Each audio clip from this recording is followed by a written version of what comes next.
We wanted him about already, but he says the 15th is his deadline. He did not tell me he couldn't make that deadline.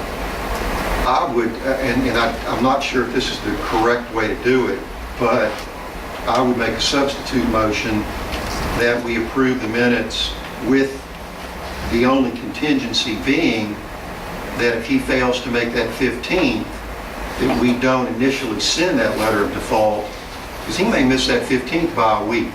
And a week is not justifiable in my mind to send a letter of default. But he's already missed it by 3 months, because technically they were due the middle of July. Well, that's the point of contention between his attorney and our attorney. But in that there are nobody standing in line to build a restaurant in the harbor, I'm willing to give him a week or two if that's what he needs. My God, we gave a guy filled in a pool 2 weeks. And whether you buy into Jimmy being the July 15th or October 15th, we are only, according to Jimmy, 2 weeks or 3 weeks away from, in his mind, meeting the 15th. But if he doesn't meet the 15th and he misses it by 5 days, that's no reason to send out a letter of default. But he could go to the court commission on their meeting on the 21st and say, I missed the 15th, but I have them today. And then the court commission could decide. And he may, or it may be the 22nd and he misses that by But he 1 day. could go to the meeting, we could request his presence at the meeting on the 21st, or they could request his presence, and he could say, I'm ready today, I'll be ready tomorrow. I agree with that, but my substitute motion is that there is no letter of default until we know the exact deadline of those plans, within a couple weeks of that 15th or 21st. I second that motion. Only because... And specifically to say that if he misses the 15th, there is no letter of default that goes out, and I will say that he should be at the meeting on the 21st, which is your meeting. When's our next meeting? Ours is before that, but after that would be... 17. Even after that, before that, wouldn't it? Ours will be October 19th. And then again, we won't do The 19th, and then we don't need to be... We meet on the 5th and the 19th. the 5th, 5th and the 19th. The court meeting, I think, is the 21st. Yes. You guys won't meet again until November. Right. November 7th. All right, so my substitute motion is that... Well, how much time do you need? well, I'm not giving him any time. Let me finish posing my motion, is that Jimmy come to this board on the 19th, or his architect, and tell us, we'll already know whether he's met the 15th. And if he hasn't, if he's met the 15th, then it's a moot point. If on the 19th he sees that he needs 2, 3 days, 4 days, 5 days, then we can decide then to give him that 3 or 4 or 5 days, or find him in default at that point. But I don't want to send a letter out, a default letter on the 15th.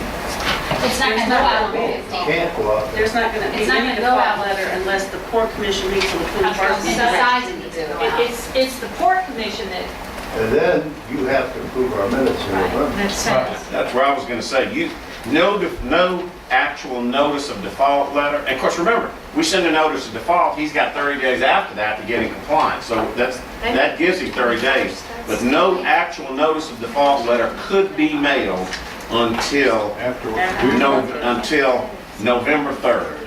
That means After our meeting. your meeting, if the port commission, if he misses the 15th, the port commission could vote on the 21st to issue a notice of default. The minutes of the port commission meeting of the 21st would not get to you guys until November 2nd. If you approve of November 2nd, we would mail the notice of default letter November 3rd. That's the earliest that it could possibly go. Unless he comes before the board on November 2nd saying, could you give me another week? No, I'm just saying the earliest it could possibly go. Right, the It's- it's not say it's dropped dead, but that's the earliest it could happen. And we won't meet November 2nd, even though it's a Tuesday, because it's election day. Don't we usually move it to Wednesday? Only if we're voting in a vote, meeting in a vote. Okay, we're not going to do that point. Jim, are you still planning on sending a letter, ask for the minutes? Unless y'all tell me not to. But now the minutes, the letter is just like say, it's not a notice of default, it's just going on record saying, We want them back. You got, you know, you gotta do something. You can't just, Otherwise, the dates don't mean anything.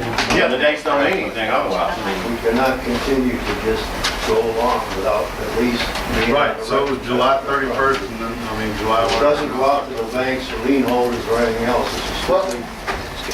Do you understand what Mark's saying, though? I mean, this is an opportunity here. We've got possibly 2 good restaurants getting ready to come into our city.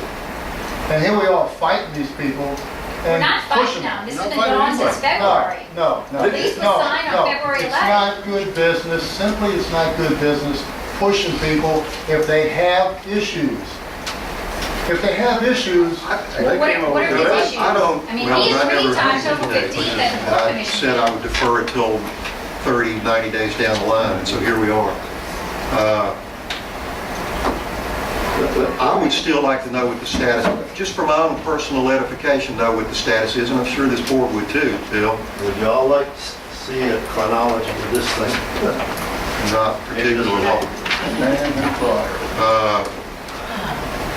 All right, I'll withdraw my substitute motion, but I want it for the record, I want Jimmy in here on the Well, that's just coming here next He was meeting. supposed to be 19th. No, we can't. I can make a motion, can I? You sure You can. can't make it. Push and arrest them. I'm suggesting that he come here and give us a status. Request. On the 19th. If he misses the 15th, then on the 19th, I'd like to know. Have him All arrested. right, so we're gonna approve the minutes. Let me just- Requesting that Mr. Levens appear before the Board of Aldermen on October 19th, Assuming he misses the 15th. if he misses the 15th. Right. Okay. One of the problems that we have, and Jim and I have talked about this ad nauseam, and I've talked to Mr. Levens about it, is that we go all the way back to the effective date of the lease, which is back in February. And if you go back and you hold that line, as far as the timeline goes, he should have been a lot further along than he is, okay? We talked to him about it. He did bring in some very nice renderings in July. It was approved by the Port Commission. And so we tacitly, but not within the terms of the lease, I'm sure Mr. Simpson will agree that we're not following the terms of the lease in the sense that we accepted, we're supposed to have a rendering 30 days after the effective day of the lease, which would have made it in March. We really got the renderings in July. I think it was in April 15th. April 15th. April 15th, we approved it. Yes. We approved the renderings in April. The small one. Not the change. Yeah, the 15th was a large one. Yeah. It's not in the Let's not forget this. rendering that we approved was in July. 'Cause I went through the minutes and back and forth and back and forth, and I could not find it.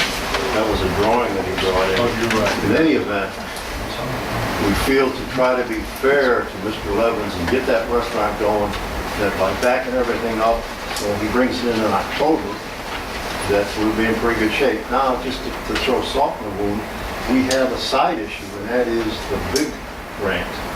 And that calls for the bulkhead in there, which, goes into Mr. Levens' construction plans. And we've been working with that, Ron Robbins is aware of it, Michael Costelli.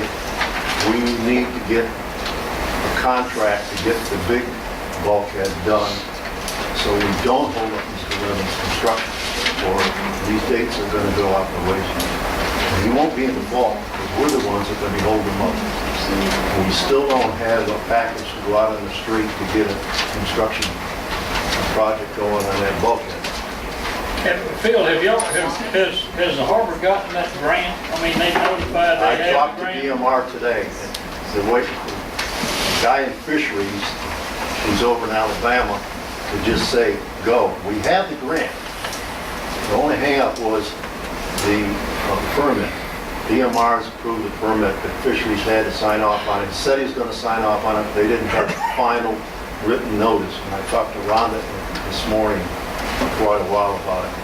And she says, go forward, the money's been obligated, do whatever you gotta do. So, I mean, what we need to do is to put a construction plan or spec together so we can go out on the street and entertain requests for proposals. So y'all need to get an engineer involved to give you some Absolutely. actual Well, the engineer, according to DMR, we have a master agreement with Garner Russell. As far, she's supposed to give it to me in writing. There is an option out there that says they consider it a sole source, and Garner Russell can contract with somebody. In this case, we would say Costello firm, because Michael has done all of the bulkheading work down there already. But we need to move forward. We have. I mean, we're just, and David's on vacation this week, which is slowing things down again. I talked to Ron about it. It just seems like it's one delay after another after another. Mr. Keys, if I may, we have two partners here in the audience from Garner Russell, and they'll be happy to answer any questions. I just noticed them. I apologize.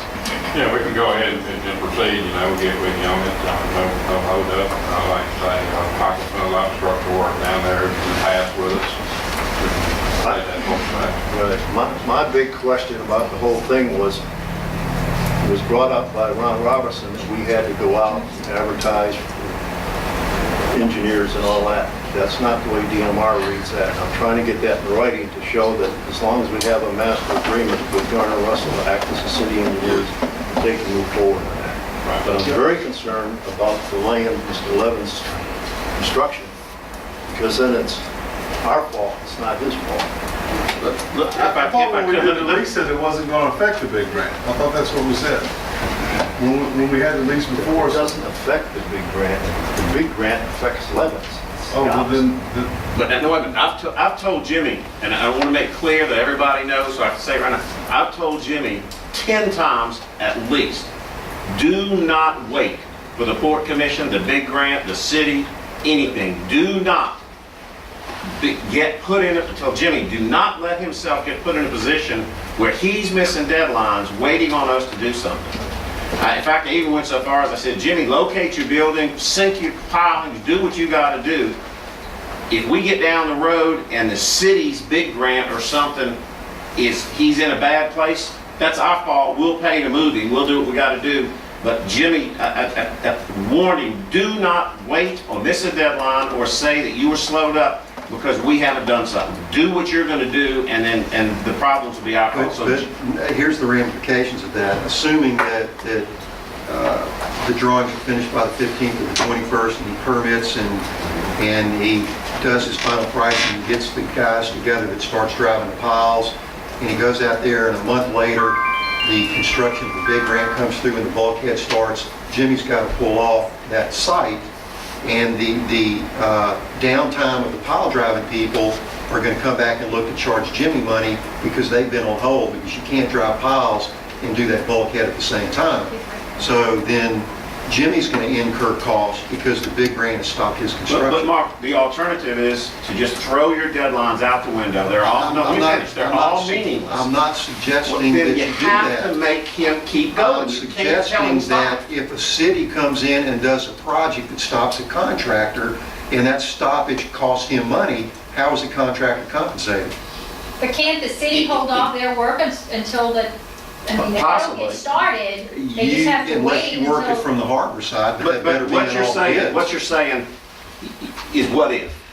There's no way to know what if unless you throw the lease out the window, forget all your deadlines, completely stop everything, let Jimmy completely off his obligations until 2 or 3 months down the road, you figure out the what if. If y'all don't do that, that's You have to deal fine. with the what ifs now. You guys have to put in the bid package that the contractors that do the bulkhead have to work that from the water and not the land. So, I mean, if you coordinate that kind of stuff on the front end, then it shouldn't stop Jimmy. Well, no, the tiebacks for the bulkhead go into his foundation. So there's going to be some interaction there. We can't get away from that. But as far as working the bulkhead from the water side, yes, we talked about doing that. It probably will increase costs, but I think there's enough money in the cover that. Well, I agree, you can't stop it, but the what if will be reality down the road. Just tell